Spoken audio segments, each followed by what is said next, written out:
कहा इतना मेहमान लोग घर में भरल बड़न अरे वो के खाली मेहरारू दिखती है का एक लौता मेहरारू वाला बने का नेक निकाले के पड़ी तब मेहरारू के अच्छा तो तुम दूर छकाई ले का जी बिल्कुल हां जगह के दूर छकाई रे देबे के ओका के दे दे कुल होई छे भौजाइयों के मिलेला ठीक ना मतलब का भौजाई भौजाई मतलब लड़की देखी उतारी है ना आ जाके रूमों में समझाई कि कैसे कैसे का होला का ना होला कुल अब मेहरारू के अच्छा बुद्धि ज्ञान हम ही देम घर में कैसे रहल जाला मतलब 500 रुपए खातिर मतलब भौजाई के कोनो मोल लेके ना अरे 500 रुपए ले बुझाता सुनो ना एटीएम में जाके तुरंत टॉप से निकाल के ले 500 रुपए का एक रसगुल्ला 500 तो मैं इसी खा देनी है लेकिन 500 में थोड़े ना मान जाई माना तो एगो टीका ले हम एगो कंगन ले हम तबे लिया तो जब हमार लड़का हो जाता सोहर हो जाता तब लिया का दिक्कत हां मतलब वो सब बात के बातें रह जाला अभी अभी ताजा ताजा नेक निकाली पहले ताजा ताजा सुनो ना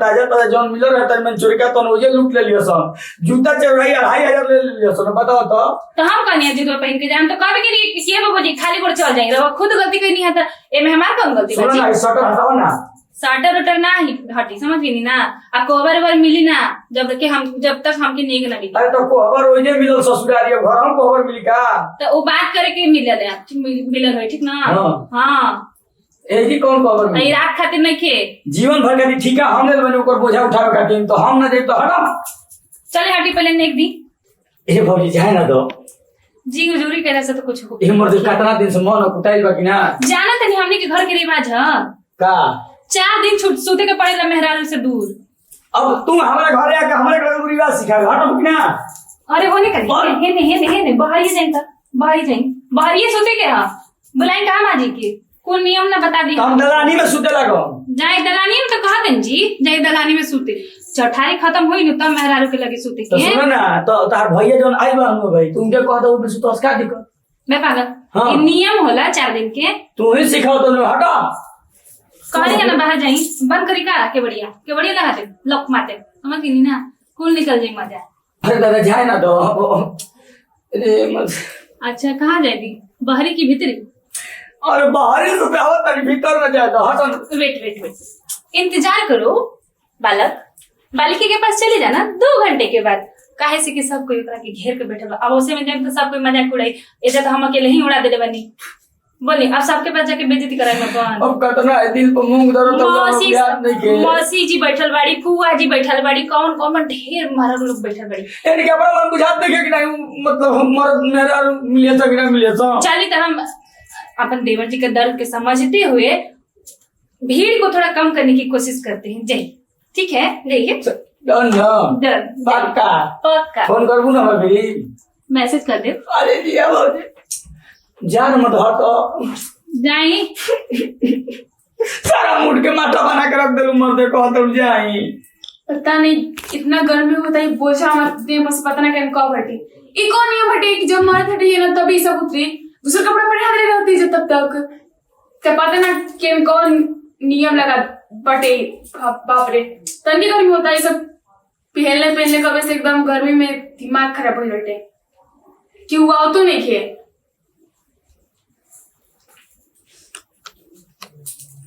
अरे बैठल बड़ो देख ही तारा के ढेर दिक्कत हो तो है ना हो पहना दीदी बहुत गर्मी होती है तो माजी की कहनी है लेकिन अब कहलिए कि अब रह दे राते के अपन अथी हटी उटी चुनी हम क्या करें कुछ कहत रहे का फुआ जी मौसी जी ना कुछ यहाँ के फुआ सास मौसी सास हो गई ऐसे हम कहनी ना बोले में जान तलू तनी मनी ऐसे से करू ना तो तुरंत ऐप निकाल दिए लोग हमू आए रही तब आपने तो रो दिले रही लोग के बात सुन के लेकिन क्या जाएगा मतलब बोलेगा तो देखा घर परिवार में लोग जब तक रही तो कोई कुछ बोल भी करिए लेकिन इहे है कि सुन के मतलब रह जीवू तो उहे अच्छा कहाला बोल देला से की हो कि जवाब लगा देला से बहुत अच्छा ना कह जीवू है ना यही से और अभी तो बाबूआ जी ना देखलन तरह के ना हम तो सोचली कि आयल हुई हन बेचारा एक दो चुमा में लेके गई हुई हन झूठ बोले कैसे लोग बात करते हैं तू आई ही नहीं कर अगर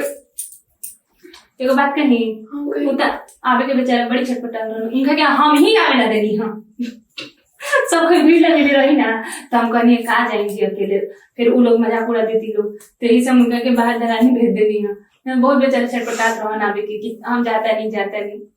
अच्छा ऐसे बहुत जल्दी आ रही है, परेशान मत होगा, समझ लीजिए ना। फिर तो तू अतः राजा जी रही हई कमरा में, हमनी लोग तो अपन नींद मारे में लग गए, तू लोग अपन गुट्टू शुट्टू करत रही होगा। अच्छा क्या करेगा?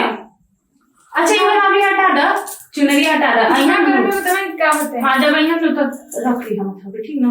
और जब तक नींद न दी है ना तो उठे भी मत करिए, कहिए कि मुंह ना देखे दे जब तक नींद न दे, ठीक ना। कहिए कि ना तारा के हम चुमा देम हई देम हो देम, कहिए कि उ सब हम फुसले वाली नहीं की, हमके पहले नींद निकाली चुपचाप से, ठीक ना। तनी आंख के लिया तो उनका से नींद बड़ी कंजूस हो रोवे नहीं है कि ना। हाँ अब क्या कहीं, हमके तो ऐसा बात में मुंह देलन कि हम लजा के रहे, कुछ नेगो ना मंगी हूँ उनका से, बस उनके जिस से कहला बस उनका सब कुछ बात मान के सुन लेनी। थोड़ा ना लाज लगा तो बतिए कहे में तू ऐसे कर गया, लेकिन एक तो हमें ठगा गई नहीं और तू ठगा जाइबू तो टाइट होके मतलब लेवे कर लेनी, ठीक ना। आवा तनी फल लेके तारा खातिर कुछ खा ला। माँ जी क्या हो? काहे जे बैठल बनी? ऐसा ही बैठल बानी, बियाह शादी बढ़िया से बीतिए गई हाँ माँ जी ना। आ जैसन तू संस्कारी बाड़ न वैसने संस्कार में ओकरो के ढली है ना। संस्कारी तो वो है, लेकिन अब देखिए माँ जी हमने के अच्छा से रहम ना तो वो अच्छे से रही, और ये गोतनी में कि एगो हम ही बनी और अब सास बनी तो प्यार से रहम तब वो प्यारे से रही हमारा साथे। बाकी ना और लड़म झगड़म तो वो कितना दिन बर्दाश्त करी, 2 दिन बर्दाश्त करी, तेसर दिन तो बोलबे करी। ऐसे के लड़िया झगड़े मतलब तार ना ओकरा जैसे सब कुछ मत करी, गोड़ उड़ का पड़ा था नी माँ जी। जल न ऐसे गांव में या हितई गने में सगरी हमार नाम बके तार बड़की पतो कितना संस्कारी आइल बिया, बहुत बढ़िया बिया। तो अब दोसर की अब दोनों के होई कितना दोनों पुत्र कितना बढ़िया बड़ी नीमन बड़ी। हाँ तो हम इहे चाहता नहीं कि जैसे एकदम सीता जी लेखा तू बारू वो सही ओकरा के रखी है। हो गई इतना चिंता करता नहीं, हम नहीं की चिंता करे खातिर, अब कुछ चिंता छोड़ यही से सब तोरे पर छोड़ देले बानी। छोड़ ले बनी से तो टेंशन लेके दुआरे पर बैठल बनी। चली तो खाली पहले दुकान खाए चुकी का नहीं खी था बूढ़ी जी के, खाली टेंशन ले ले बड़ी घर दुआर के। चली रास्ता में हम पसंद कैनी ओकर छुई दूसर कोई पहलका दिन ऐसा हो नहीं के सकत। ऐसे तो हम ओकर पति के भेष बदल लेनी ओकर कि ताकि वो आना कानी ना करी। अब चलता नहीं हम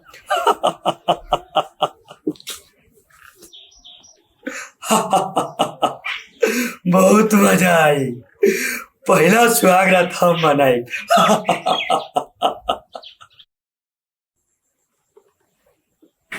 अरे बाप रे बाप, कहो देर देर तो ना करा रही हम, देर इंतजार था। बाप रे कब से इंतजार करते रही लोगा। अच्छा कोनो बात ना, घर में आदमी बहुत रहो ना, इससे थोड़ा लेट से नहीं। बहुत अच्छा कहिए। तो भाई तू अपने घाटे को हम हटाए। अब यो कहे वाला चीज बा, हटाए रही खुद से तो कब से ना हटा रही रहती।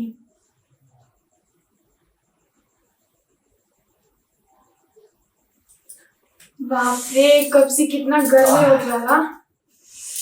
अरे यार चांद के टुकड़ा देखला के बाद अब यार एकदम कुछ तो अजीब निकल लगा था।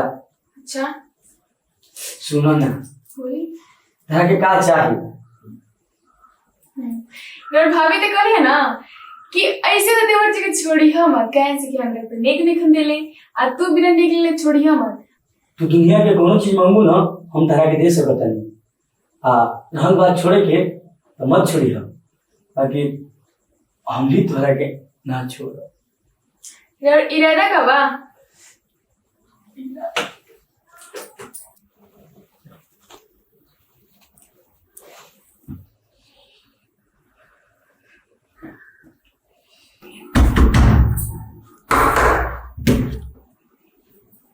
ये क्या कर आवाज आता अंदर से,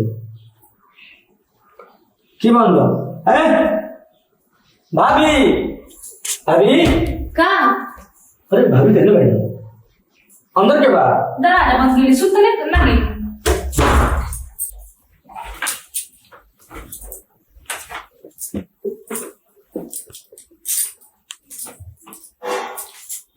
अरे छोटकी आवाज कैसे सुना तो लो। अरे अभी तो रोज साथ में रही हमरा कैसे पागल से बात करते नहीं। रवा लगी पागल देखो ना हो गया, हम दोनों के पीछे सच ना होते हम। लेकिन रवा तो अभी बहाने से आवता नहीं। ये कभी परिचय होते तो फिर ऐसा क्या? बाबा जी ये आई हन। हाँ दीदी, यहाँ क्या कर हमसे बात भी करते रहे। ना हो कोई और बात हुई। ए बाबा जी एक बात कही, और हम तो बाहर नहीं कबल भौजी, जब कबल इंतजार करो तो रो तुम। कहीं हवा भी आपसे ना लगे। रुको बताओ कहने की गिरोगे नहीं।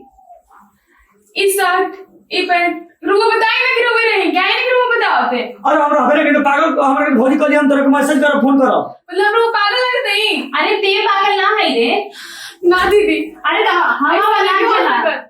ए बाबा जी हम तो एक बात कहूं, चुपचाप से बहस केला से ज्यादा अच्छा बा कि कल को कुछ जगह पे धौलस कुछ खराब होगा से ऐसे अच्छा लेके जाएंगे करके रुको दिखा। बताए ना गिरोगे नहीं, बताए ना कहाँ पर रहोगे। अरे जब ये रहबे ना कइलन त कैसे बता दियन कि दीदी आप कैसे कह सकते हैं कि ना रहो। इनार हम हो, हम अभी देखनी है खुद। काहे हम दरवाजे के पास चलत का। हम दरवाजा खोलनी, हम कहत अनी ना कि तारा के हवा लाग रुको बताए ना कि हमें नहीं। और हम हमें के कैसे कहिए बनाई। जाई बहस तो करी। फिर हमरा से के वेट पे के ना रहे घंटे से। भूत भूत रहला हम पागल। नहीं के मान सकती बात के। हाँ हमें रानी है तो पहला रात के तेरा संगे हमारा पसंद आ गया है। तू सामने काहे नहीं आवत? आवा ना सामने, तारे का बताओ तनी। के बोलता हो ऐसे? अब सुनाई दिला। हाँ कहनी है कि बस एकरा तनी एकरा के हवा धैले होई, एकरा के लेके जाई। का कहती के बाबा ले जो चल बाबा ले जो कि मारा से पहले हम एकरा से सुहाग रात मना लेती। अब ये लेके जाई न तो बच्चों हो जाई भूत के। चुप रहा मत पागल कर तू ना रोकला तू घटना ना घट रही। अब सुबह होता ना क्या दिखाओ जाई भाई भाभी, तब तक तुम लोग इधर रहो, हमें अकेले डर लगता। सूती लो हमने के बैठा था नहीं। हाँ हम सुतक है, हम बैठा सुतक बैठी? का देखा